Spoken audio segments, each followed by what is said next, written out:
मानते रहो, बहुत पूजते रहो, बहुत सेवा करते रहो। तो 10 वर्ष आपने खूब पूजा, खूब प्रेम दिया, और अगर 1 वर्ष अगर आप पूजना भूल जाओ तो वो 10 वर्ष का प्रेम भूल जाता है, वो हमसे नाराज हो जाता है।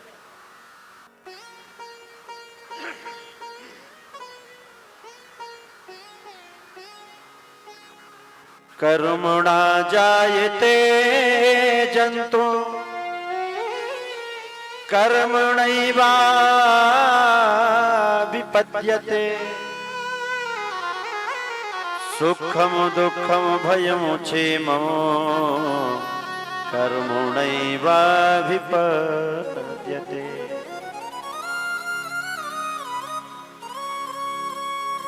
देखो भगवान ब्रजवासियों को समझाते हुए कह रहे हैं, ब्रजवासियों कि कर्म से ही जीव महान बनता है, कर्म से इसका जन्म होता है, कर्म से ही सुख दुख का अनुभव होता है। इसलिए इंद्र तो हमारा नौकर है, इंद्र को छोड़ो और तुम गोवर्धन का पूजन करो।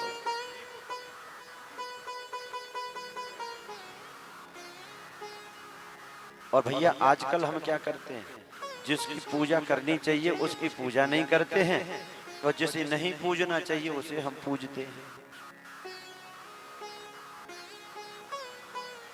पूजनीय तो भगवान है। तो भगवान ने देखा कि जब मेरे अपने परिवारी जन, ये मेरे ब्रजवासी जन जब भटक गए हैं, मेरी ओर से तो इन्होंने मुख मोड़ लिया है, और मेरे सेवक को जो पूज रहे हैं भगवान मान करके, तो ये पद्धति ठीक नहीं है। भगवान गोवर्धन पूजा कराई है, भगवान ने एक हाथ से पूज रहे हैं, पुजवा रहे हैं, और दूसरे स्वरूप से भगवान खुद पूज रहे हैं। विधिवत पूजन कराया भगवान ने। इंद्र को आया क्रोध, और इंद्र ने अपने सामर्थ्य नामक गणों को आदेश दिया कि जाओ ब्रजमंडल को पूरा जलमग्न कर दो, जल से डुबो दो। इन्होंने हमारा अनादर किया है। अभिमानी व्यक्ति यही है कि आप कितना भी उपकार कर लो, कितनी भी जय जयकार कर लो, और अगर एक बार आप जय जयकार करना भूल जाओगे तो वो हमसे रुष्ट हो जाता है। ये संसार है। अब तो आकाश मंडल में घने घने काले काले बादल छा गए हैं, बिजली चमकने लगी है, चारों तरफ बादलों में गड़गड़ाहट होने लगी। पूरे ब्रजवासी भयभीत तो होने लगे, क्योंकि सबसे ज्यादा डरावना मौसम कोई होता है तो बारिश का ही होता है। ये ऊपर नहीं गरज रहे हैं, यहीं गरज रहे हैं माइक में, चिंता मत करो। पूरे ब्रजवासी भयभीत होकर, छोटे छोटे बच्चे ब्रजवासियों की माताओं की गोद में आंचल में आकर के छुप गए, और ऐसी घनघोर वर्षा कराई है इंद्र ने, हाथी के सूंड के बराबर एक एक बूंद उस बारिश, क्षण भर में ही, क्षण मात्र में ही पूरा ब्रजमंडल में चारों तरफ जल ही जल दिखाई देने लगा। जल प्रलय हो गई। अच्छा, जल प्रलय से झंडा वाले तो भली भांति परिचित हैं। हाँ, पूरा झंडा ही इतनी पहाड़ पे है झंडा। हमें तो आश्चर्य हुआ कि जब यहाँ से फोन गए, बोले महाराज झंडा भी डूब गया। हम सब पहाड़ पर बैठे हैं। जल प्रलय जब होता है ना, तो चारों तरफ कोई नहीं दिखाई देता, और जल ही जल जहां दिखाई दे तो कैसा भयानक लगता है, आप कल्पना करो। ऐसे ही ब्रजवासी पूरे भयभीत हो रहे हैं। लाइट का संपर्क भी कट गया, एक दूसरे से फोन भी नहीं कर सकते हैं बेचारे ब्रजवासी। करें तो क्या करें। कहीं गाय डूबती बहती चली जा रही, कहीं बछड़े बहते चले जा रहे हैं, कहीं चारपाई बह रही हैं, घर की सामग्रियां बह रही हैं, कुछ नहीं बचा। जो अन्न था, जो धन था, वो सब बर्बाद हो गया, सब जल में डूबने लगा। आज ब्रजवासियों को लगा, हे भगवान, हमने कन्हैया की बातन में आके इंद्र का अपमान कर दिया, उसका यज्ञ बंद कर दिया, तो वो हमसे कुपित हो गए। आपस में बड़े बूढ़े चर्चा करने लगे, भैया हमने तो पहले ही कही थी कन्हैया बड़ो चंचल है, या की बातन में मत आओ। अब या की बातन में आके बालक की बुद्धि है, या की बातन में आकर के हमने आज यज्ञ बंद कर दियो इंद्र को, तो इंद्र हमसे रुष्ट हो गए हैं। अब क्या करें। तो भैया बड़े बूढ़े ब्रजवासियों की बात को सुन के आज कन्हैया सोचने लगे कि इधर उधर अपनी बुद्धि तो लगा रहे हैं, लेकिन गोवर्धन नाथ की शरण में तो आ ही नहीं रहे हैं।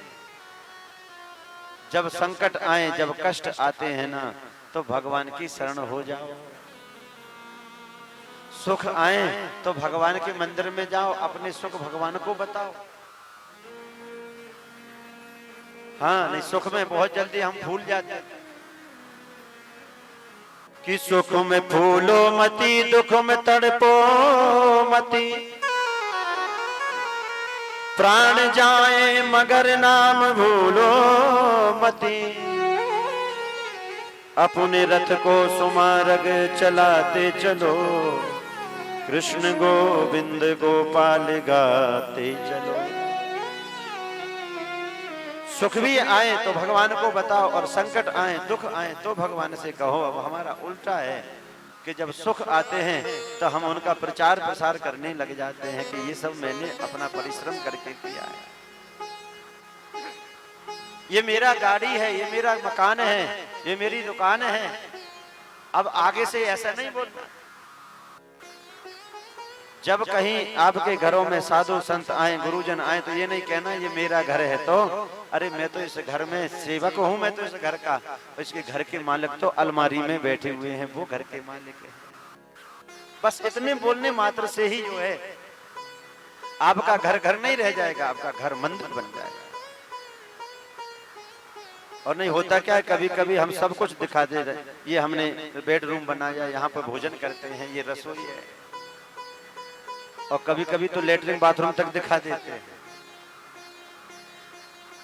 घर हो या मकान हो या दुकान हो या गाड़ी हो, कभी नहीं कहें कि ये मेरी है, हमेशा ये कहें ये तो भगवान की है, हम तो इसके ड्राइवर हैं, और जब तक वो चलवा रहा है, जब तक हम चला रहे हैं। भैया जब ऐसा भाव रहेगा, मालिक हमारे भगवान रहेंगे, बांके बिहारी रहेंगे, तो ये गारंटी है कि कभी मन में अहंकार नहीं आएगा, अभिमान नहीं आएगा। कितने ऐसे लोगों को अपने खुद देखा, बड़ा सा व्यापार है, उनके ऑफिस में दो चेयर लगी, दो कुर्सी लगी हैं, एक पर बांके बिहारी बैठे हैं और उनसे नीचे खुद बैठते हैं। बोले हम तो इनके सेवक हैं, हमारे इस व्यापार के मालिक तो बांके बिहारी हैं। अगर हमने अपने मालिक भगवान को बना लिया, और है ही, बनाना क्या है, देखो बनाने में और होने में बड़ा अंतर है। हम क्या कहते हैं, बोले वो बाबा जी बन गए, वो साधु बन गए, वो महात्मा बन गए। साधु महात्मा बाबा जी बनना नहीं है, साधु होना है, महात्मा होना है, हाँ बाबा होना है, बनना नहीं है। क्योंकि बना तो रावण भी था, लेकिन बनने में तो गड़बड़ है, इसलिए बनना नहीं है, इसलिए तो स्वाभाविक होना है। वो जो होने में सरलता होती है, असलियत होती, वो बनने में नहीं होती। बनावटी तो पकड़े भी जाते हैं, पकड़ में आ जाते, कब तक बन के बैठेंगे। और जिनके स्वभाव में साधुता होगी, जिनके भाव में ही अगर निर्मलता होगी, साधुता होगी, तो उसे बनना नहीं पड़ता है, उसके तो स्वभाव में है। और स्वभाव से अगर साधु बन जाओगे तो आपको ना तो माथे पर चंदन लगाना पड़ेगा, ना आपको भगवा वस्त्र पहनने पड़ेंगे, क्योंकि आपको शरीर नहीं रंगना है, आपको तो अपने मन को रंगना है। और जिसका मन रंग गया तो भले ही आप पैंट शर्ट पहने हुए तो भी साधु। अगर मन नहीं रंगा तो कितने भी ऊंचे स्थान पर हम बैठ जाएं, कितने भी सजे धजे बैठ जाएं, भैया हमारे अंदर अगर साधुता नहीं है तो बनावटीपन ज्यादा दिन तक टिकता नहीं, असलियत तो आ ही जाती है। इसलिए मन से साधुता आए, मन से सज्जनता आए, मन से मनुष्यता आए, तब समझ लेना कि हमारे ऊपर भगवत कृपा हो रही है। नहीं तो बनावटी बहुत हैं, और आजकल अपने आप को तो कोई छोटा मानता ही नहीं है। भगवान की कृपा जिसके ऊपर होती है, भगवान के राज में अपने आप को कोई बड़ा नहीं मानता है। और देखो कलयुग का जब राज होता है तो यहाँ अपने आप को कोई छोटा नहीं मानता, बस ये अंतर है। ब्राह्मणों में देखो कोई कहेगा भार्गव सबसे बड़े, कोई कहे सनातन हम सबसे बड़े हैं। ऐसी क्षत्रियों में भी, ऐसी वैश्यों में भी। कभी भी हमने ये नहीं सुना कि भैया हम तो सबसे छोटे हैं। देखो भगवान ने कभी अपनी लीलाओं में ये नहीं कहा कि इतना बड़ा काम मैंने किया है। कभी अपना नाम नहीं बताते अपने मुख से। भगवान से जब किसी ने परिचय पूछा तो कौशली से दशरथ के जाए, हम पितु बचन मान वन आए। अपने माता पिता का नाम बताते हैं। हम साधुओं के चरण सेवक हैं, हम महात्माओं के चरण सेवक हैं, दासानुदास हैं। और जहां अहमता आती है, जहां अहंकार आता है, जहां अहम भाव आता है, तब समझ लेना कि अब ज्यादा दिन तक टिकने वाले नहीं है।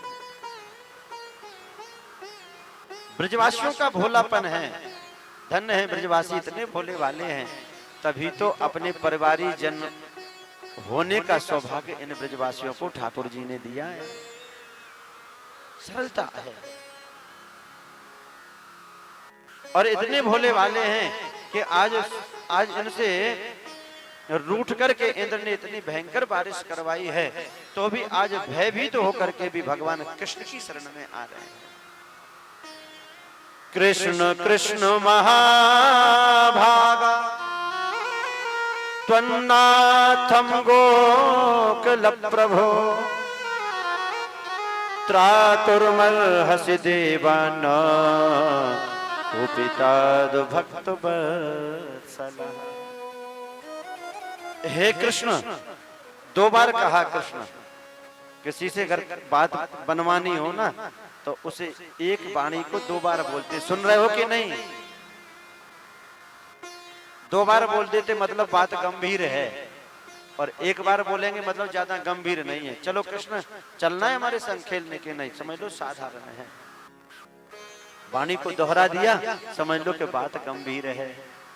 तो कृष्ण कृष्ण महाभाग, ब्रजवासियों का भोलापन भगवान श्री कृष्ण की शरण में आ गए हैं। महाभाग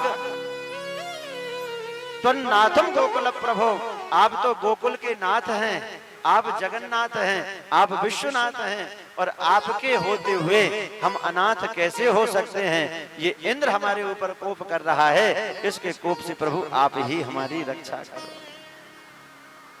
मूल को पकड़ लिया। पत्तों को पकड़ोगे तो टिक नहीं पाओगे, शाखाओं को पकड़ोगे तो हो सकता है शाखा टूट जाए, और जिसने पूरे वृक्ष के मूल को पकड़ लिया है तो भैया फिर आपको अवश्य ही अभयदान मिल जाएगा, फिर आप छोड़ेंगे नहीं। और दूसरी बात यह है कि गो कहते हैं इंद्रियों को। जो इंद्रियों का समूह है वो गोकुल है, और इंद्रियों का समूह गोकुल है, और इंद्रियों के स्वामी भगवान श्री कृष्ण हैं। जब इंद्रियां हमारी भटकने लगे, इधर उधर जाने लगे, तो भगवान से प्रार्थना करो, हे गोकुलनाथ आपकी शरण में हैं, आप ही हमारी रक्षा करो। बड़े आर्त भाव से भगवान को पुकारा। शिला बरस निपातेना हन्यमान मचेतनम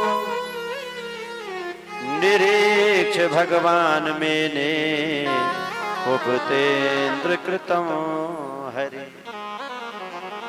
अच्छा, भागवत में ऐसा भी लिखा है कि केवल बारिश नहीं हो रही है, ओले भी पड़ रहे हैं। हाँ, जितने होते हैं, जितना हो सकता था, इंद्र ने सब कुछ किया ना। तो हे गोकुलनाथ आप हमारी रक्षा करें, हम आपकी शरण में हैं प्रभु। तस्मात् मच्छरणम गोष्ठम, हे दीनानाथ हम आपकी शरण में हैं। मन्नाथम मत परिग्रहम गोपाये स्वात्म योगेन सोयम में व्रत आहिता।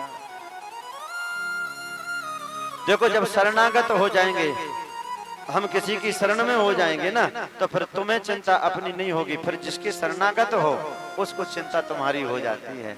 और भगवान को बड़ी चिंता हो गई। अच्छा, कृष्ण की अवस्था कितनी है?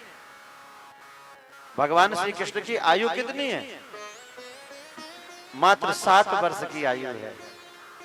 यहाँ कोई 7 वर्ष का बालक बैठा है, आप इनको देख लो और भगवान की आयु को देख लो।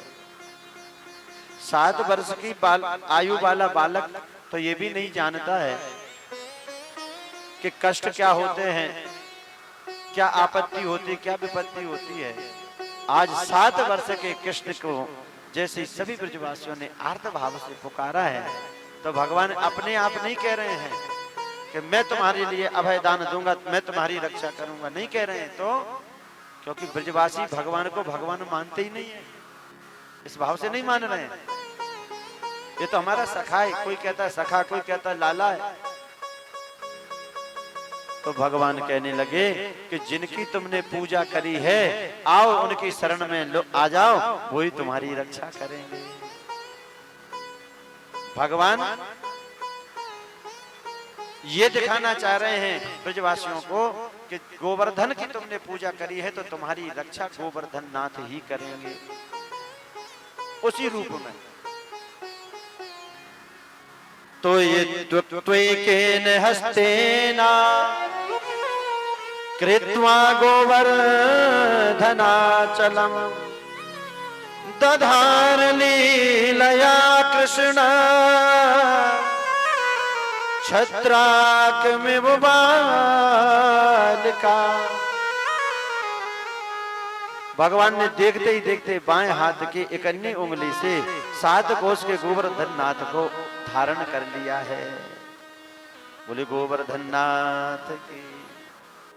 दधार लीलया, लीला ही में, ऐसा नहीं कि बहुत भारी जोर लगाया हो।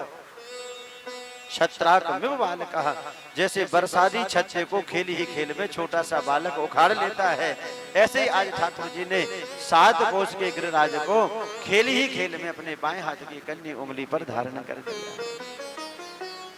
अब जरा कल्पना करो, इसलिए तो वो भगवान है। आप 1 किलो का पत्थर नहीं उठा सकते हो, कोई 7 वर्ष का बालक ऐसे उठा सकता है? भगवान ने 7 कोस के दिव्य गोवर्धन को और खेली ही खेल में धारण कर लिया। भगवान ने बासुकी नाग से कहा, चारों तरफ ऐसे लिपट जाओ कि बारिश का एक बिंदु भी अंदर न आए। और भगवान ब्रजवासियों से कह रहे हैं, चिंता मत करो, आ जाओ। मानो जैसे बारिश हो रही हो और आप सोचो पांडाल सुरक्षित है, सब पांडाल में भागेंगे कि नहीं। तो ऐसे ही आज ध्यान से देखें हम कि ब्रजवासियों से भगवान कह रहे हैं, गोवर्धन नाथ छत्र बन करके तुम्हारी रक्षार्थ खड़े हुए हैं, प्रकट हुए हैं। आओ ब्रजवासियों, सब गोवर्धन नाथ की शरण में आ जाओ। कहते भी ना कि हम तो ठाकुर जी की छत्र छाया में रहते हैं। अच्छा, उन ब्रजवासियों में कुछ दीर्घ सूत्री भी हैं, 2 स्वभाव के हैं।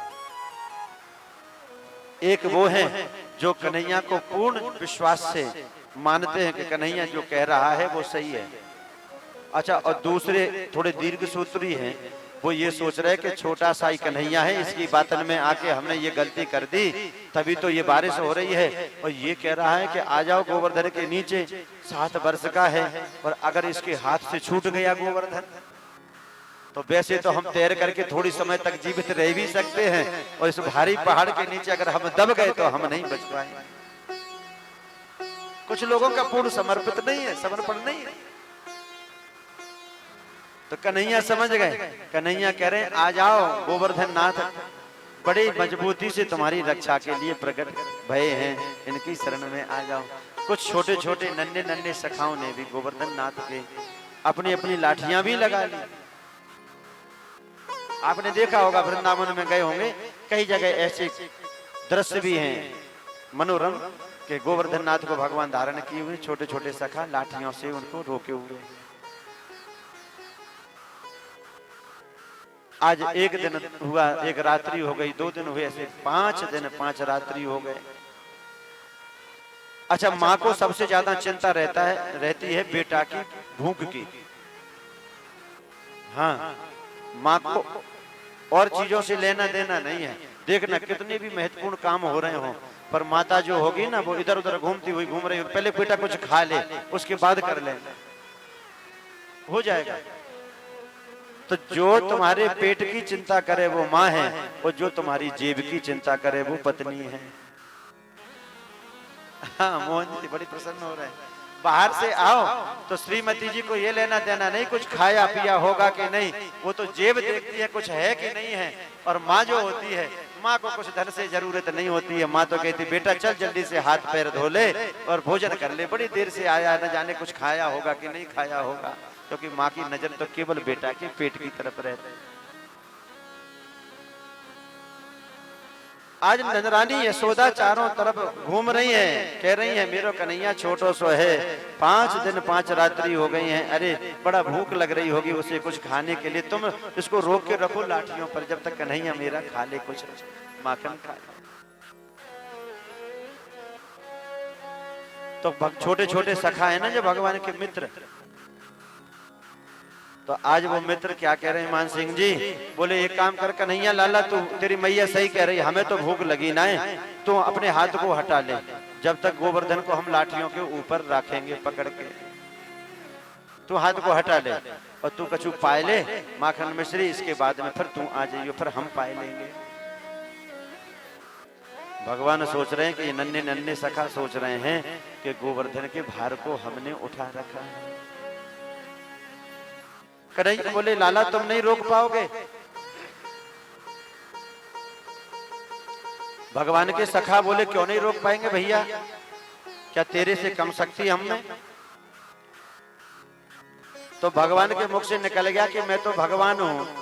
तो ब्रजवासी बालक बोले काहे बात का भगवान है भैया, बताइयो जरा। देखो कृष्ण ने अपनी लीला में कई बार कहा कि मैं भगवान हूं, माँ को कई बार दिखाया कि मैं भगवान हूं, राम जी ने नहीं दिखाया। पर बड़ी विचित्र है, कन्हैया कह रहे हैं कि मैं भगवान हूं तो ब्रजवासी मानने के लिए तैयार नहीं है, और राम जी छुपा रहे हैं कि मैं भगवान नहीं हूं तो लोग मानने के लिए तैयार नहीं है। बस यही अंतर है। कन्हैया कहते भैया मैं भगवान हूं, ब्रजवासी कह रहे काय बात को भगवान है, बोले मैंने पूतना मारी है, तो ब्रजवासी कह रहे मरी मराई में 2-4 लठ तो हमने भी लगाए। बोले हमने अघासुर मारे, बोले मारे होगो, अंतिम संस्कार तो हमने किया न बाको। अच्छा, ये आज भी अगर भगवान आए हमारे यहाँ और कह दे कि जरा दरवाजा खोलो मैं भगवान हूं, तो कोई विश्वास करेगा? क्यों डॉक्टर साहब?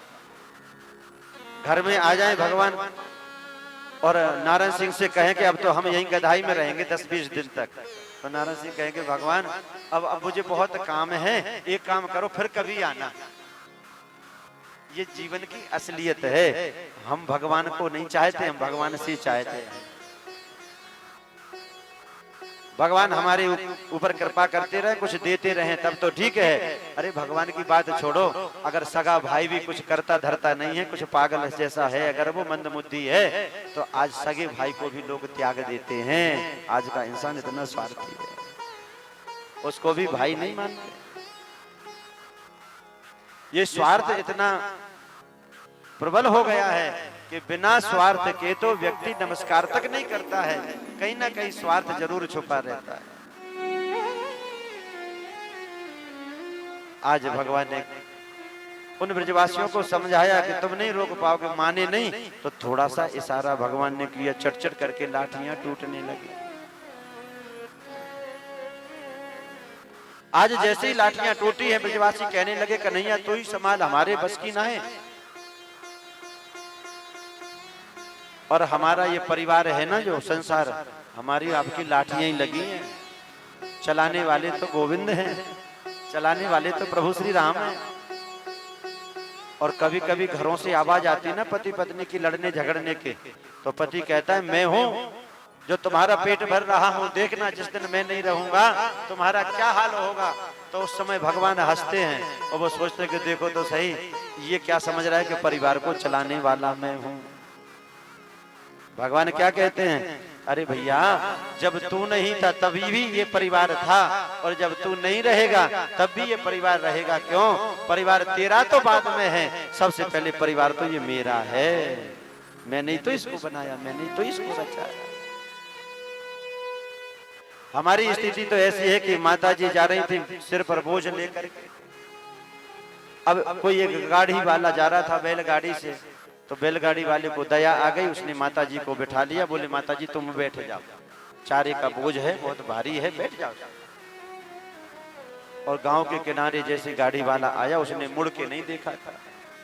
उसने मुड़ के जैसे ही देखा तो माता जी बैठी तो गाड़ी में है, लेकिन चारे का बोझ अपने सिर पे ही रखा हुआ है। गाड़ी वाले ने कहा माता जी इस बोझ को क्यों ढो रही हो, इसे तो गाड़ी में रख लो। तो माता जी बोले मैंने सोचा कि एक तो मेरे शरीर का वजन और दूसरे मेरे चारे का वजन, तो तेरे बैल कहाँ तक ढोएंगे, तो मैंने सोचा इसका वजन मैं ढो लेती हूँ और मेरा वजन तेरे बैल ढो लेंगे। तो गाड़ी वाले ने कहा माता जी तुम परिश्रम वृथा ही कर रही हो, तुम सिर पर जो बोझ ढो रही हो इसका परिश्रम जो तुम कर रही हो, इसका वजन तो पूरा गाड़ी पे ही है, पूरा बैलों पे ही है, तुम तो ये बीच में वृथा ही परिश्रम करने में लगी हुई हो। बस ऐसा ही है, कभी कभी हम अपने आप को इतना बड़ा बना लेते हैं, इतने महत्वपूर्ण बना लेते हैं, हमको लगता है कि अगर हम नहीं होंगे तो हमारे लोगों का क्या होगा। हमारा ये संसार तो हजारों लाखों वर्ष पुराना है, करोड़ों वर्ष पुराना है, और हमारे चाहने से और हमारे ना चाहने से कुछ नहीं होता। लोग अपना जन्मदिन नहीं मना पाते हैं, भूल जाते हैं, लेकिन कन्हैया का जन्मदिन 5000 वर्ष से मनाते चले आ रहे हैं। बताओ, और आज भी बड़ी धूमधाम से मनता है। क्यों? क्योंकि ये भगवान है और भगवान अपने अस्तित्व को हमेशा बनाए रखते हैं। ये संसार, ये दुनिया भगवान की इच्छा से ही चलती है। ये जितनी बीमारियां हैं, जितनी परेशानियां हैं, ध्यान रखना ये सब भगवान की इच्छा से ही है। जीव जब अपने कर्म से हट जाता है, कर्म इसके बिगड़ जाते हैं, भगवान से जब ये दूर हो जाता है तो तरह तरह की समस्या में ये पड़ जाता है। खुद ये अपने आप ही इन बीमारियों को निमंत्रण देता है। अब हमारी आपकी मूर्खता देखो कि एक दूध वाला नकली दूध बना करके बेचने के लिए जाता है बाजार में, और वहां नकली दूध बेच करके वो क्या सोचता है कि ये दूध मेरे बच्चे नहीं पिएंगे, और अगर उससे पूछें कि जो दूध नकली बना करके जो मिला रहे हो तुम उसमें, तो अपने बच्चों को पिलाओ, तो अपने बच्चों को नहीं पिलाता है, क्योंकि वो बच्चे हमारे हैं, और जो जहर तुम दूसरे बालकों के अंदर दे रहे हो तो ऐसा लगता है कि वो बालक हमारे नहीं है। और जब भैया ऐसी गड़बड़ी सबके अंदर आ जाएगी तो किसी का घर सुरक्षित नहीं होगा। एक दूसरे को बेवकूफ बनाने के चक्कर में सब ठगे जा रहे हैं। हम सोच रहे हैं हमने इसको उल्लू बना दिया, वो सोच रहे हैं हमने इसको उल्लू बना दिया। अब हो क्या रहा है कि हम सभी उल्लू बन गए, किसी को दिन में दिखाई नहीं दे रहा। एक ट्रेन एक स्टेशन पर रुकी, तो उस ट्रेन में एक ऐसा व्यक्ति सफर कर रहा था, उसे लगा कि जो नोट बंद हो गए हैं उन नोटों को में चला था, खोटे सिक्के थे इसकी जेब। तो जब तक ट्रेन खड़ी रही, जब तक इसने आवाज नहीं लगाई कुछ सामान लेने की। अच्छा, और इसी का बड़ा भैया एक स्टेशन के बाहर भी खड़ा हुआ था अखबार लेकर के। वो ये सोच रहा था कि धीरे धीरे गाड़ी ट्रेन चले तो मैं अखबार की आवाज लगाऊंगा। अब जैसे धीरे धीरे गाड़ी छूटने लगी, चलने लगी, तो इसने आवाज लगाई अखबार वाले को, भैया अखबार दे दे। ये सोच रहा कि खोटे सिक्के दे दूंगा, क्या मुझे पकड़ थोड़ी पाएगा, गाड़ी चल देगी। और उसने इसी ताक में वो था, तो झट से आकर के उसने अखबार दिया, और जैसे ही उसने अखबार दिया इसने झट से पैसे दे दिए। अब ये भी प्रसन्न और वो भी प्रसन्न, ये सोच रहा है मैंने उल्लू बना दिया, और वो सोच रहा है मैंने उल्लू बना दिया। अब उसने मुट्ठी खोल करके देखा तो खोटे सिक्के ये तो चलते ही नहीं है, और इसने अखबार खोल करके देखा तो क्या देख रहा है कि तारीख तो आज ही की है, लेकिन वर्ष 1 वर्ष पुराना अखबार है, पुराने रखे हुए थे इसके पास। तो ये सोच रहा था कि मैंने उल्लू बना दिया, लेकिन दोनों ही उल्लू बन रहे हैं। एक दूसरों को ठगने के चक्कर में सभी ठगे जा रहे हैं। इतना मिलावटीपन चल गया है हर चीज में, जहर। एक दूसरे को पहले अमृत परोसा जाता था, लेकिन आजकल हम लोग हर किसी के लिए चिंतित नहीं है। आजकल हम केवल जहर परोसने में लगे हुए हैं। पहले घरों में जब कोई आता था तो जल खाली पेट नहीं पिलाते थे। मार्ग से कोई भी निकला, अगर उसने जल मांगा तो खाली पेट जल नहीं देते थे, पहले गुड़ ला करके देते थे। भैया पहले गुड़ या चने कुछ खा लो, उसके बाद पानी पी लेना। ये भाव था। और आज अगर घर में सगा से सगा रिश्तेदार भी कोई आ जाता है तो सबसे पहले जहर चाय के रूप में लेकर के आ जाते हैं, बोलिए चाय पी लो। माताएं बहनें सवेरे जिद करती हैं बच्चों से, बोले ले बिस्कुट खा ले, जिसमें बिस कूट कूट करके भरा हुआ है वही तो बिस्कुट है। पहले बाल भोग होता था, अब नाश्ता कर लो, जिसमें नाश जिसे करने से नाश ही नाश छुपा हुआ है। पहले रसोई होती थी जहां रस हो, तरह तरह के रसों का स्वाद, वो रसोई है। अब आजकल किचन बन गई है जहां किच किच होती रहे। सवेरे सवेरे जाओ, लड़ते झगड़ते जैसे तैसे भोजन बन रहा है। अब जूठा है, बासा है, कैसा है, अब ये तो वही जाने। अब जहां रसोई में किचकिच होगी, जहां किचन में, उसका किचकिच वाला भोजन करके घर में शांति थोड़ी ना आएगी। शांति तो मिलती है जो रसोई में रस बनते हैं, ठाकुर जी को भोग लगते हैं। एक को तो हमने देखा कि माता जी चप्पल पहन करके रसोई में भोजन बना रहे। हमने कहा ये क्या हो रहा है? बोले महाराज ये तो केवल रसोई की है। हमने कहा चप्पल भी फलाहारी होती है। भाई भाव दोष होता है ना। आप चाहे सोने की चप्पल पहन करके भजन करो, मंदिर में जाओ, लेकिन भाव तो दूषित होगा, भाव तो बिगड़ेंगे। कितने भी हम पवित्र होने का नाटक करें, अगर हमारे भाव शुद्ध नहीं है, कुछ भोजन की सब्जियां ऐसी हैं जिनको देख करके भाव अगर बिगड़ते हो तो वैसी सब्जियों का भी निषेध है।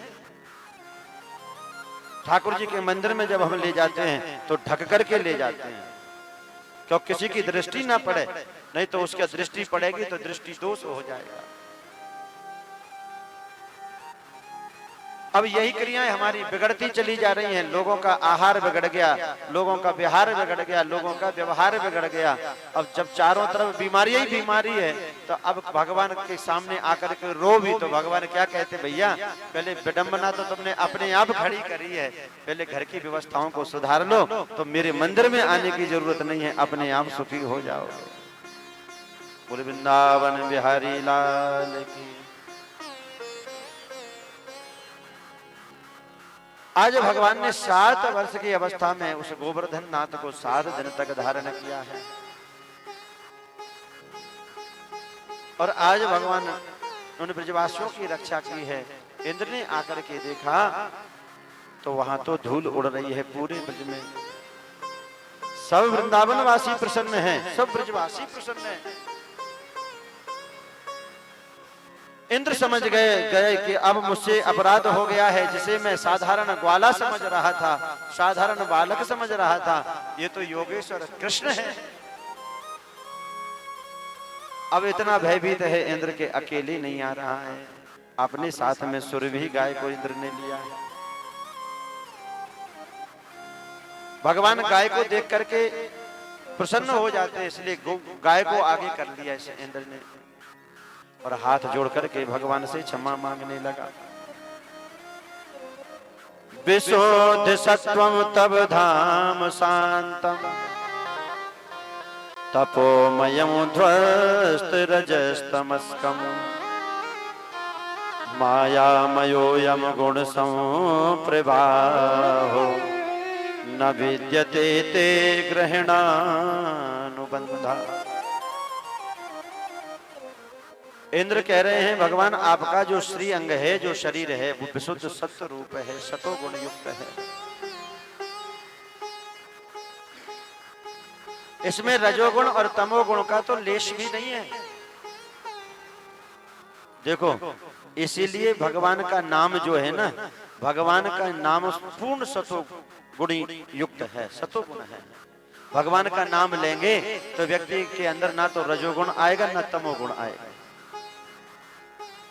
दूसरे सतोगुण की अधिकता इन 4 जगह भी पाई जाती है, इसलिए चारों का हमें संग बताया है शास्त्रों ने, क्योंकि इनका संबंध सबसे ज्यादा इनका सतोगुण ही बड़ा रहता है। जरा गौर से सुने। और अगर इन 4 स्थानों पर सतोगुण नहीं है तो फिर हम कल्पना भी नहीं कर सकते कि अब हमें सतोगुण कहां मिलेगा। कहां? एक विप्र ब्राह्मणों का सतोगुण बढ़ा रहना चाहिए, क्योंकि भगवत परायण रहते हैं। सरल होना चाहिए, सहज होना चाहिए, सबके लिए एक होना चाहिए। दूसरी गाय, गाय इसमें भी सतोगुण की प्रधानता अधिक है। तीसरे देवता, देवताओं की सेवा भी सतोगुणी ही होती है। और जो बलि इत्यादि दी जाती है ना, वो देवताओं के लिए नहीं दी जाती है, वो भूत प्रेतों के लिए दी जाती है। चौथे जो है वो संत, संत भी सतोगुण प्रधान होते हैं। इसलिए हम इनके आसपास जाते हैं, क्योंकि सतोगुण जहां होगा वहां शांति होगी, जहां रजोगुण होगा वहां क्रोध होगा, कलह होगा, लड़ाई होगी, झगड़े होंगे। क्षत्रियों में रजोगुण की अधिकता होती है। तमोगुण जब बढ़ता है, तमोगुण जब हृदय में बढ़ेगा, देखो तीनों गुण हैं हमारे पास में, हम जिसे बढ़ा लेंगे हम वैसे ही बन जाते हैं। जब हम क्रोध में आते हैं, जब किसी से लड़ते हैं, झगड़ते हैं, उस समय हमारा तमोगुण बढ़ जाता है। जब तमोगुण बढ़ता है तो व्यक्ति भूल जाता है कि मैं किसका अपमान कर रहा हूं, किसको गालियां दे रहा हूं। तो अगर हम रजोगुणी रहेंगे तो रजोगुणी में अपने आप को व्यक्ति बड़ा मानता है, अपने से अधिक किसी को महत्व नहीं देगा। और जिसके अंदर सतोगुण का भाव अधिक होगा, उसके अंदर दूसरे की हित की भावना चल रही होगी, भगवान का भजन चल रहा होगा, दूसरे का हमेशा अच्छा ही चाहेगा। तो आज भगवान से ये इंद्र कह रहा है, विशुद्ध सत्वम तब धाम शांतम। आपका श्रीअंग तो विशुद्ध सत्व स्वरूप है, इसमें तपोमयम ध्वस्त रजस्तमस्कम, इसमें रजोगुण और तमोगुण का तो लेस भी नहीं है। तमोगुण तो राक्षसों के अंदर होता है, और इसलिए हमारे ऋषि मुनि मना करते हैं, भैया तामसी वस्तुओं का सेवन मत करो जिनसे तमोगुण बढ़ता है। अच्छा, तामसी तो जानती हो किसे कहते हैं? तामसी होती है प्याज, लहसुन है, मांस आहार है, शराब इत्यादि, ये इससे तमोगुण बढ़ता है। अच्छा, तमोगुण जब शरीर के अंदर बढ़ेगा तो खुद का भी नाश करेगा, और जो इसके संपर्क में आएंगे उनका भी नाश होता है।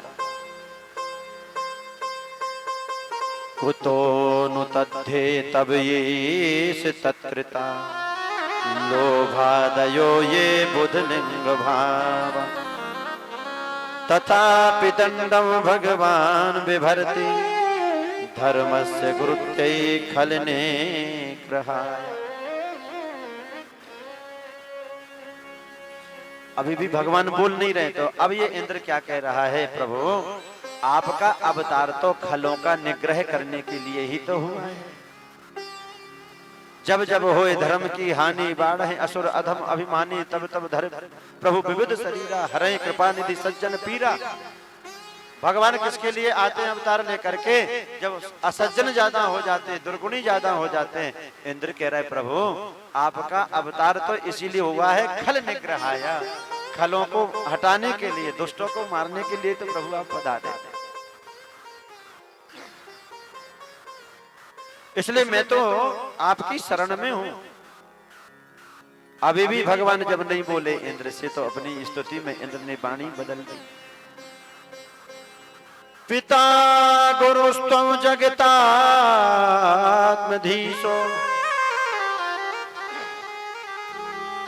हे कृष्ण, हे योगेश्वर, आप मेरे पिता नहीं है तो पिता गुरुस्तुम जगतामधीशो, आप तो जगत के पिता हैं। दुरत्ययः काले उपात दंडः,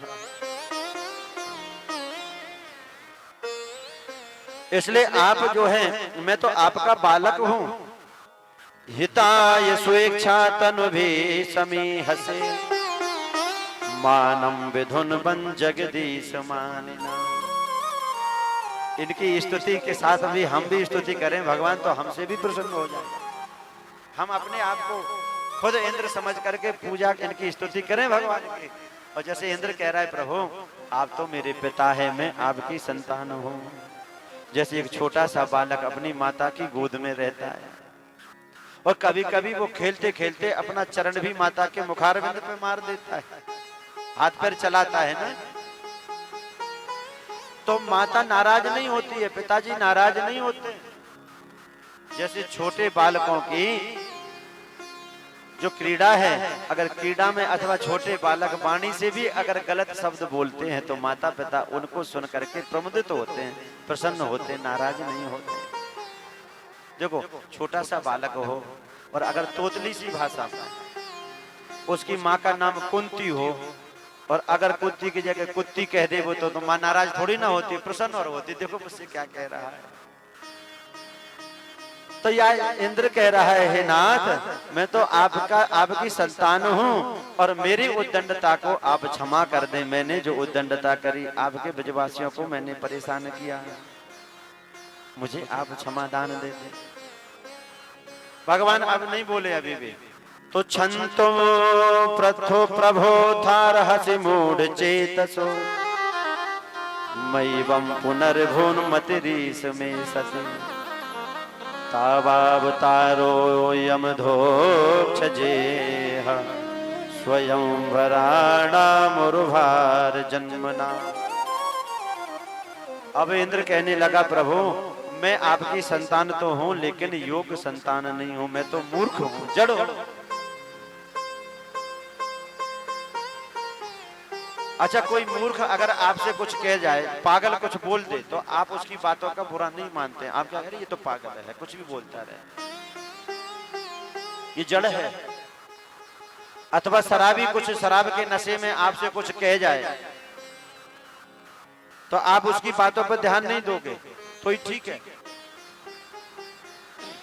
नहीं तो शराब के नशे में कभी कभी बहुत बड़े व्यक्ति को भी गाली दे जाता है और उसके दरवाजे पर खड़े होकर कहता है 2 मिनट में खरीद लूंगा तुम्हारे लिए।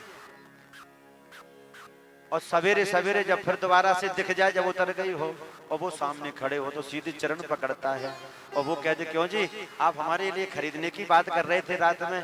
बोल नहीं नहीं वो मैं नहीं था, वो तो दूसरा ही था कोई, वो चला गया रात में। तो जो मूर्ख है, जो जड़ है, जो मदांध है, उसकी वाणी संयमित नहीं होती है, जैसा मन में आए वैसा बोल देता है। तो आज इंद्र कह रहा है प्रभु मैं तो जड़ हूँ, मूर्ख हूँ, अनाप से अनाप जो मन में आया सो मैंने कर दिया, अब मूर्ख के ऊपर आप ही कृपा करो। आज भगवान बोल पड़े हैं नमस्तोभ्यम भगवते पुरुषाय महात्मने। हे महात्मन, हे परम पुरुष परमात्मा, वासुदेवाय कृष्णाय सात्वतां पतये नमः। हे कृष्ण, हे वासुदेव नंदन, मैं आपको प्रणाम करता हूं। तो आज भगवान इंद्र से मुस्कुरा करके बोल पड़े हैं। देखो कल ब्रह्मा जी ने भी अपराध किया था, ब्रह्मा जी ने इतनी स्तुति की लेकिन भगवान बोले नहीं। भगवान क्यों नहीं बोले पता है? क्योंकि ब्रह्मा जी ने भगवान के प्राण प्यारे भक्तों को अपने से भगवान से दूर कर दिया था। कोई भगवान का भजन करता हो, भगवान की साधना में लगा हो तो उसको अलग मत करना, उसकी साधना को मत हटाना। हाँ, नहीं तो आप अपने उसको हटाने लग जाओ।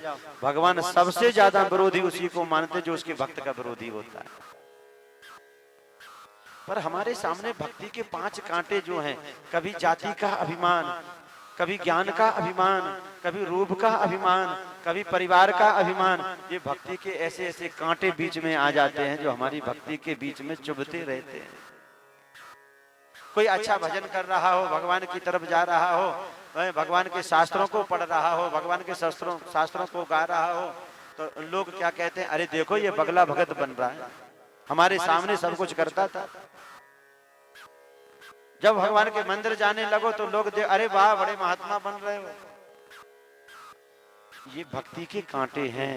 जब ये जीव भगवान की ओर बढ़ेगा तो लोग पाखंडी भी कहेंगे। मीरा के लिए क्या क्या नहीं कहा, अरे ये तो कुल घातनी है, ये तो अपने परिवार की नहीं हुई। और अगर वह मीरा इन लोगों की बातों को मान करके अगर अपनी भक्ति को वहीं बंद कर देती, अपनी साधना को छोड़ देती, भगवान को छोड़ देती, तो क्या आज मीरा के पद गा रहा होता? तो ये संसार का नियम है। जिस समय आप संसार के लिए कुछ अच्छा करो, भगवान का भजन करने के लिए आगे बढ़ो, तो ये दुनिया का नियम है। ये संसार के लोग आपकी आलोचना ही करेंगे, आपकी बुराई ही करेंगे। सूरदास जी के लिए क्या क्या नहीं कहा लोगों ने, तुलसीदास जी के लिए क्या क्या नहीं कहा। लेकिन आज गोस्वामी तुलसीदास जी ने अगर दुनिया वालों की आलोचना को सुन करके अपने मार्ग से हट गए होते, तो आज गोस्वामी जी की एक एक चौपाई पर लोग पीएचडी करते हैं। कितने हजारों लोग, लाखों की संख्या में, करोड़ों की संख्या में लोग भगवान से जुड़ गए। तो ऐसा हो पाता क्या? अगर हम समाज में कुछ करना चाहते हैं तो निस्वार्थ भाव से आप अपने संकल्प को लेकर के अगर आगे बढ़ेंगे, और आपका संकल्प अगर सही है, पवित्र है, तो आपका संकल्प अवश्य पूरा होगा। जो आज आपका निरादर कर रहे हैं, जो आज आपकी आलोचना कर रहे हैं, कल वही आपकी मूर्ति बना करके गले में माला डालेंगे, वही आपकी पूजा करेंगे। ये संसार का नियम है कि पहले तो ये विरोध करते, इतने जल्दी स्वीकारते नहीं। और ये सत्य है। आप देखो, चेतन देव भगवान हो या प्रत्यक्ष देव भगवान, जब यहाँ आए होंगे तो जरूरी नहीं है कि पूरे गांव वालों ने उनका सम्मान किया हो। बड़े बूढ़े आप यहाँ सब बैठे हैं, आप उस बात को स्वीकार करो कि जब महापुरुष कोई आता है तो उस समय 2 लोग उनकी शरण में आ जाते हैं तो 10 लोग उनकी बुराई करने लग जाते हैं। उनमें ये भी कमी है, उसमें ये भी कमी है। लेकिन अगर संकल्प सही है, व्यक्ति के विचार सही हैं, साधना सही है, और भगवान की अगर भक्ति है, तो आगे जो बुराई कर रहे हैं सबसे पहले प्रार्थना करने के लिए लाइन में सबसे आगे वही लोग खड़े हो जाते हैं जो बुरे लोग होते हैं। नहीं तो आप देखो, एक गांव में सरपंच के चुनाव आए, गांव वालों ने मीटिंग करी, बोले इस बार एक काम करते हैं, किसी योग को चुनेंगे। तो बोले क्या करें? बोले जितने उम्मीदवार हैं जो चुनाव आते ही जनसंपर्क में जाने लग जाते हैं, घर घर बैठने लग जाते हैं, बोले जितने उम्मीदवार हैं एक काम करो, उनको सबको इकट्ठा कर लो, कौन कौन उम्मीदवार हैं। सब इकट्ठे हो गए। अब बोले हमारे गांव में एक कुआं है,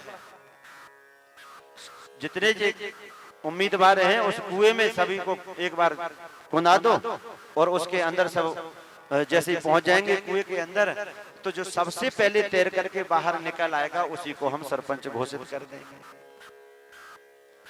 गांव के बड़े बूढ़े हैं, बड़े चतुर हैं। अब जितने भी उम्मीदवार थे वो सबसे पहले जाकर के कुएं में कूद गए। अब सवेरे से कूदे 5-6 आदमी, लेकिन शाम हो गई, एक भी बाहर नहीं निकले। गांव वाले सोच रहे थे कि भैया अब क्या बिना सरपंच के गांव रह जाएगा। तो जाकर के देखा उन्होंने कि कारण क्या है। वो पहले पूछ लिया था कि तैरना आता है कि नहीं, नहीं तो डूब जाओ। बोले नहीं, हमें तैरना आता है। तो हर एक उम्मीदवार अपने आप को यही तो लिखाता है, जुझारू, कर्मठ, ईमानदार, लगनशील, योग, चाहे 5 भी फेल हो। बोले नहीं, हमें तो तैरना आता है। तो भैया शाम हो गई, शाम के समय में उन पंचों ने जाकर के देखा कि क्यों कोई बाहर नहीं निकल रहा है, तो देखते ही रह गए। एक तैर करके जैसे ही बाहर निकलने की कोशिश करता है तो नीचे वाला टांग पकड़ के खींच लेता है। बोले तू कैसे सरपंच बन जाएगा, मैं बनूंगा। तो ये संसार का नियम है कि जब जब व्यक्ति इस दुनिया के लिए कुछ करना चाहे अच्छा, या खुद अपने लिए कुछ अच्छा करना चाहता है, तो ये दुनिया के लोग पहले उसकी टांग खींचते हैं। भैया जब जहां हम पड़े हैं वहां तुम रहो, तुम्हारी उन्नति को भी हम नहीं पचा पाएंगे। एक डिब्बे में केकड़े बंद हैं, उसका डिब्बा खुला हुआ है ढक्कन, लेकिन केकड़े बाहर नहीं निकल पा रहे हैं। कारण बोले जो निकलता है वो नीचे वाला उसको टांग पकड़ के खींच लेता है। बोले तू नहीं निकल पाएगा, निकलेंगे तो हम सब निकलेंगे। ये दुनिया है, ये संसार का नियम है कि चाहे साधना का मार्ग हो, चाहे उन्नति का मार्ग हो, चाहे योग्यता का मार्ग हो, इतने जल्दी लोग तुम्हें आगे नहीं बढ़ने देंगे। हाँ, अगर हमें आगे बढ़ना है तो हम किसी का विरोध ना करें, आप तो उससे ज्यादा शक्ति संपन्न हो जाएं, जिससे कि हम उससे आगे निकल जाएं, ये तो ठीक है।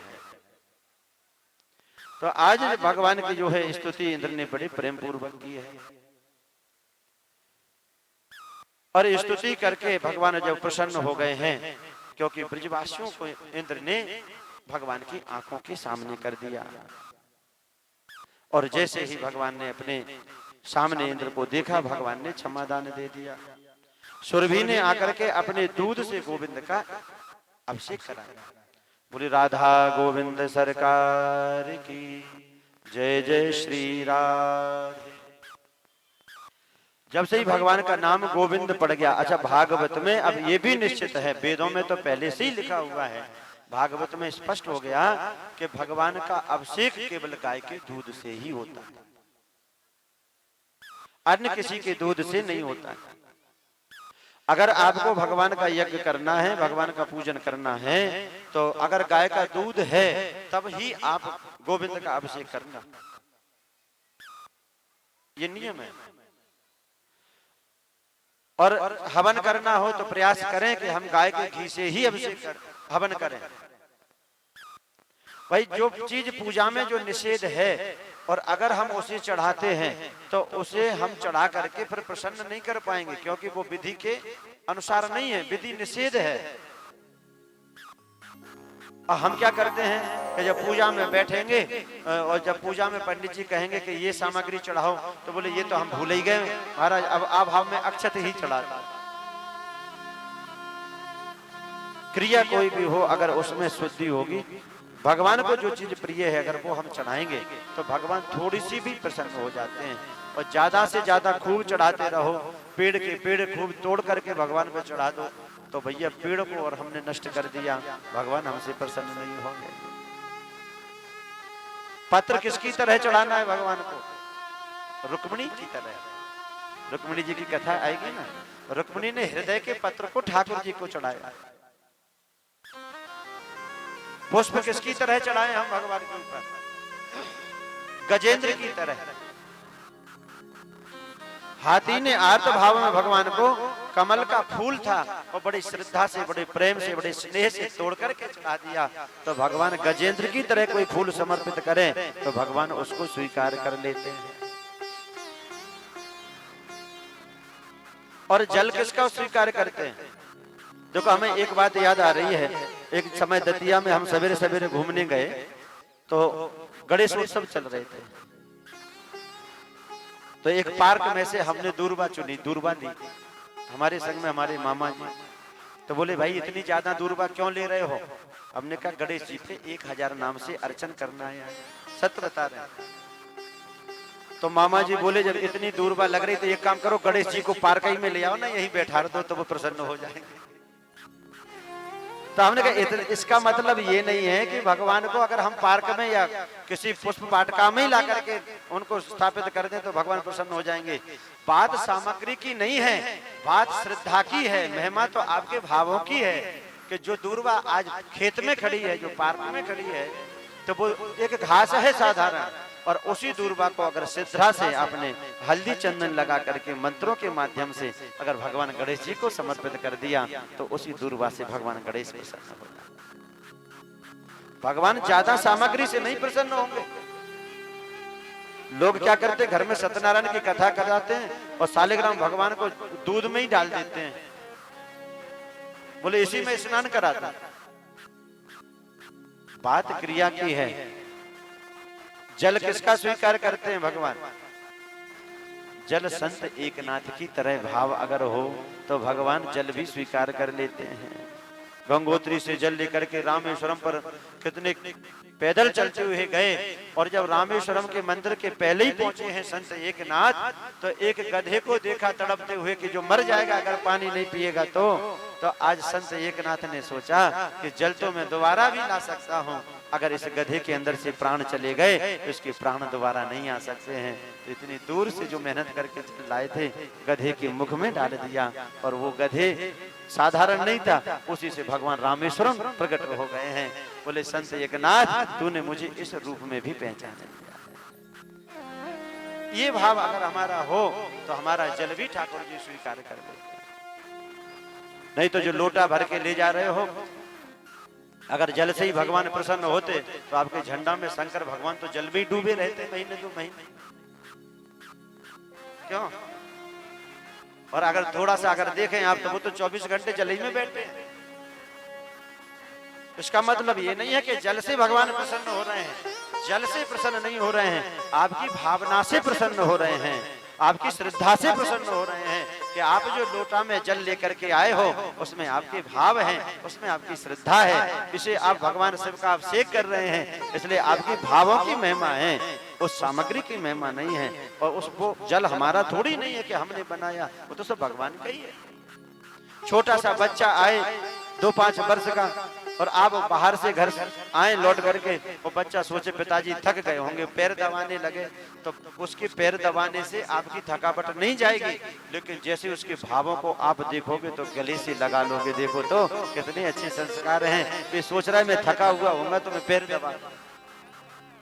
बस तो ऐसे ही भगवान है, वो हमारी भावना को देख करके रिझ जाते हैं कि जब हम फूल चढ़ाते हैं, जब हम जल चढ़ाते हैं, जब हम पत्र चढ़ाते हैं, तो ठाकुर जी सोचते हैं कि है तो सब हमारा ही, पर देखो तो नन्हा सा है, ये सोच रहा है कि मैं इससे प्रसन्न होता हूं। तो भगवान इसके भाव को देख करके प्रसन्न हो जाते हैं। अक्षत भगवान ने किसके स्वीकार किए? सुदामा जी महाराज। उधड़ी सी रस्सी है, फटे से वस्त्र है, और उसी फटे से वस्त्र में 4 जगह से मेले को चले चावल अक्षत लेकर के सुदामा जी जब भगवान के पास गए हैं तो फिर चढ़ाया नहीं इन्होंने, भगवान ने छीन करके ले लिया। दिखाना नहीं पड़ेगा, बुलवाना नहीं पड़ेगा, फिर तो भगवान अपने आप ग्रहण कर लेंगे, अपने आप छीन लेंगे। तो श्रद्धा भाव जब हमारा हो जाता है किसी भावना में, जब हमारी श्रद्धा जुड़ जाती है तो भाई पवित्र हो जाती है। इसलिए ठाकुर जी का अभिषेक श्रद्धा भाव से करें, पूजन श्रद्धा भाव से करें। पूर्ण निष्ठा से अगर आपने सेवा की है तो वो सेवा निष्फल नहीं जाती। महीने 2 महीने हमने सेवा करी और हमारी कामना पूरी नहीं हुई तो हम भगवान को मंदिर में रख देते हैं ले जाकर के, बोले ये ठीक नहीं है, हमारी कामना पूरी नहीं हो रही। गम्यतां शक्रभद्रं वा क्रियतामेनुशासनम्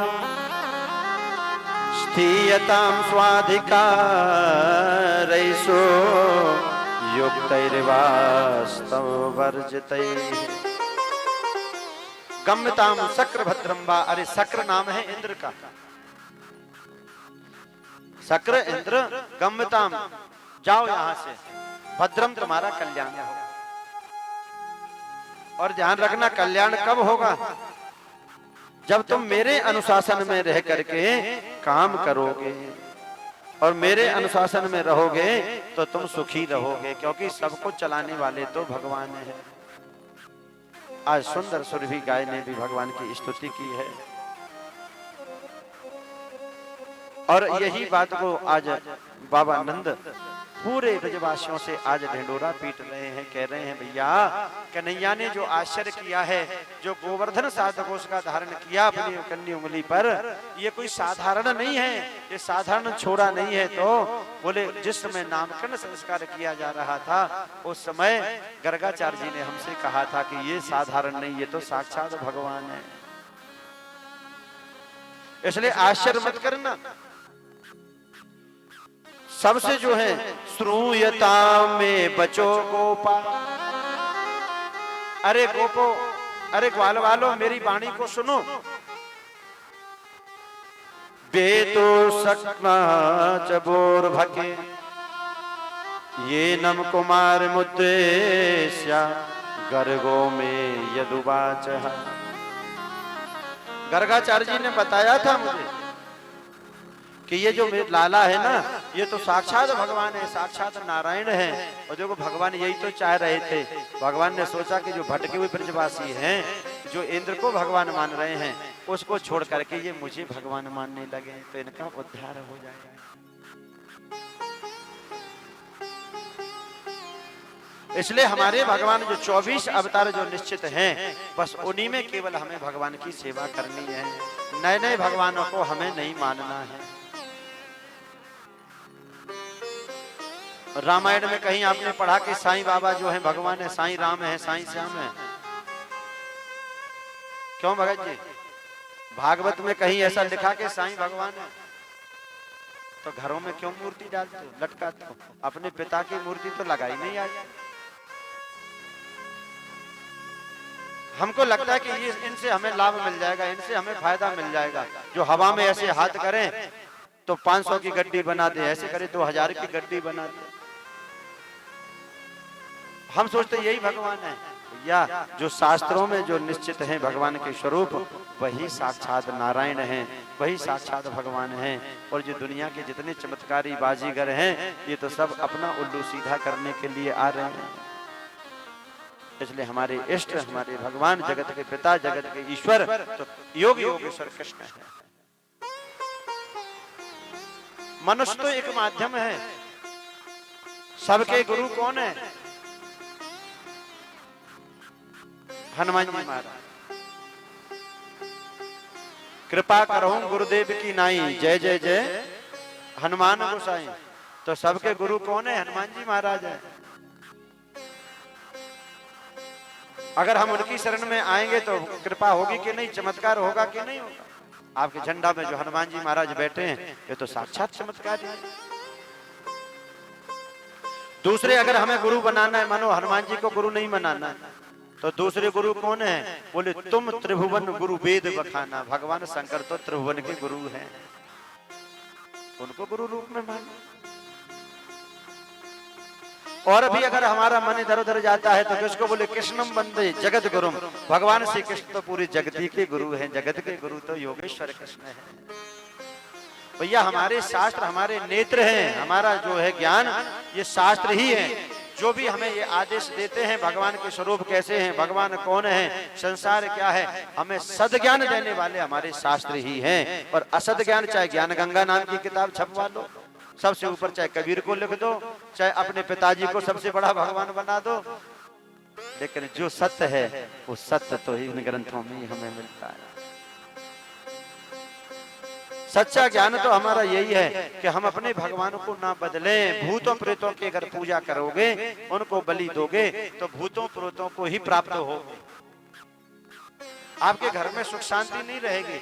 और अगर भगवान को पूजोगे तो भूत प्रेत आसपास ही नहीं भटकेंगे। भूत पिशाच निकट नहीं आवे, महावीर जब नाम सुना। बालाजी महाराज में देखो बड़े बड़े प्रेत जो है एक एक क्विंटल का पत्थर रख के नाचते। एकादश्याम निराहार समभ्यर्च जनार्दनम स्नातो नंदस्तु कालिंद्या द्वादश्याम जलमामिषत। आज नंद बाबा ने एकादशी का व्रत किया और एकादशी का व्रत नंद बाबा करते हैं खुद निराहार रह करके। और एकादशी व्रत आज एकादशी है तो नंद बाबा को चिंता बहुत हो गई। सवेरे अर्धरात्रि में ही उठ गए, जमुना जी में चले गए। और जमुना जी में जैसे ही पहुंचे हैं अर्धरात्रि में, तो भगवान वरुण के सेवक पहरा दे रहे थे और नंद बाबा को पकड़ के वरुण लोक में ले गए। सवेरे कन्हैया ने जाकर के देखा तो बाबा नहीं है।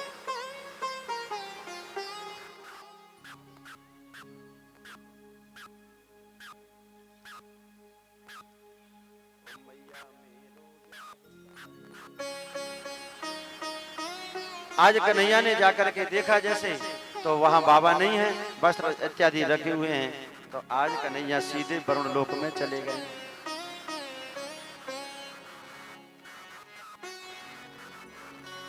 और वहां जाकर के कन्हैया ने क्या देखा कि वो बंधे पड़े हैं बाबा। अद्य मे निवृतो देहो दैवार्थोऽधिगत प्रभो त्वत्पाद भाजो भगवन् वापो पारमध्वना।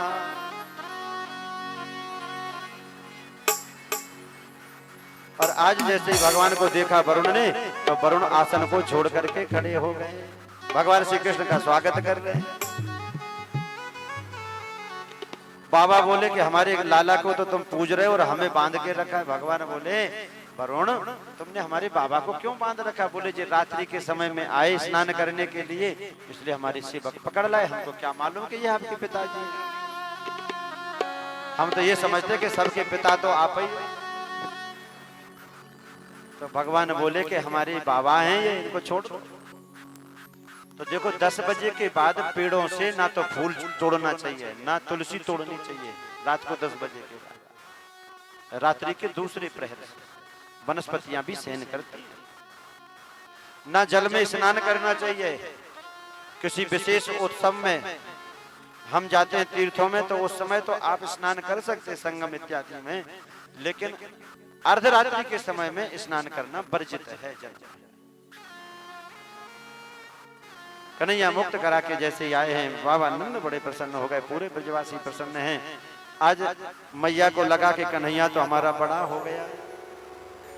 और जैसे कन्हैया आज जिद कर रहे हैं अपनी मैया से, कह रहे हैं मैया देख मेरो भी तो तू विवाह कराए दे। मेरे जितने सखा हैं सब सखन के विवाह हो गए, अब मेरी तो कब चर्चा चलाएगी? और मैया मेरो ब्याह कराए दे, मुकुट माथे पे लगवाए दे, बड़े प्यार से तू लाए दे दुल्हनिया यमुना पार से। लाए दे दुल्हनिया यमुना पार से, लाए दे दुल्हनिया यमुना पार से। तू लाए दे दुल्हनिया यमुना पार से। ओ मैया मेरो ब्याह कराए दे, मुकुट माथे पे लगवाए दे, बड़े प्यार से तो लाए दे दुल्हनिया यमुना पार से। तू लाए दे दुल्हनिया यमुना पार। कन्हैया जिद कर रहे हैं मैया से, मैया यमुना के उस पार से अच्छी सी दुल्हन ले आओ।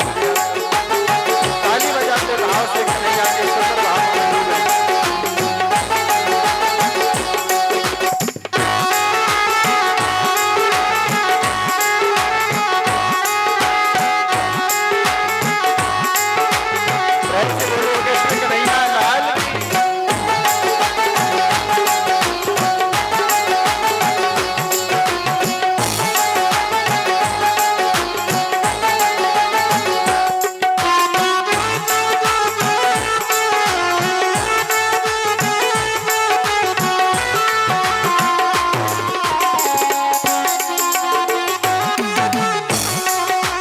सुंदर भाव में मैया जो है कन्हैया की बातों को सुन करके बड़ी प्रसन्न हो रही है।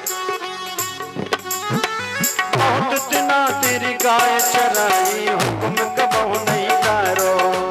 बहुत दिना तेरी गाय चराई, हुक्म कबहू नहीं करो। अरे बहुत दिना तेरी गाय चराई, हुक्म कबहू नहीं करो। बहुत दिना तेरी गाय चराई, हुक्म कबहू नहीं करो। और सब ग्वालन के फेरे पर गए, मैं रह गयो कुंवारो। सब ग्वालन के फेरे पड़ गए, मैं रह गयो कुंवारो। ओ मैया मेरो ब्याह रचाए दे, दुल्हन छोटी सी मंगवाए दे, यमुना पार से तो लाए दे दुल्हनिया यमुना पार से। ओ मैया लाए दे दुल्हनिया यमुना पार से। ओ मैया मेरो ब्याह कराए दे, मुकुट माथे पे लगवाए दे, बड़े प्यार से तो लाए दे दुल्हनिया यमुना पार से। तो लाए दे दुल्हनिया यमुना पार से। अच्छा, आपकी तालियों को देखकर नहीं लगता कि आप उत्सुक हैं कि कन्हैया का ब्याह हो जाए? हाँ, अरे प्रेम से ताली बजा लो तो मैया प्रसन्न होकर के लाला चिंता मत कर, अब तेरी ब्याह की हमें चिंता है। अरे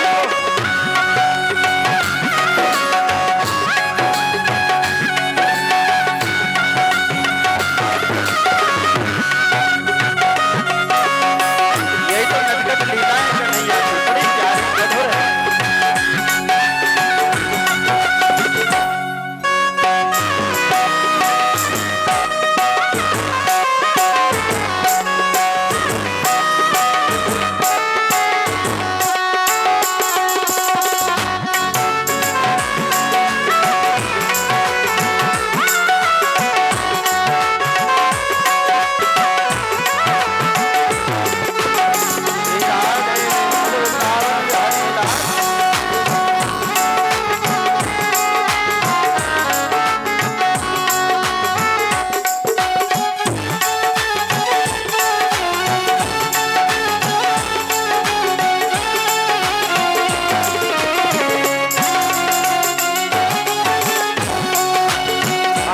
पूछ रही लाला बता कौन से घर में जाके तेरी ब्याह की चर्चा चलो।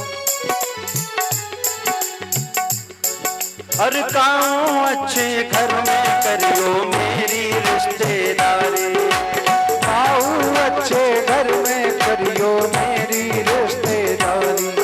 और सुंदर गोरी होए दुल्हनिया होए न कल्लोकारी, सुंदर गोरी हो भैया बड़ी पसंद हो रही न कल्लोकारी। वो तो मेरे संग में आवे, मेरे संग में माखन खावे, बड़े प्यार से तू लाए दे दुल्हनिया यमुना पार से। ओ मैया लाए दे दुल्हनिया यमुना पार से। मैया बोली चौरे लाला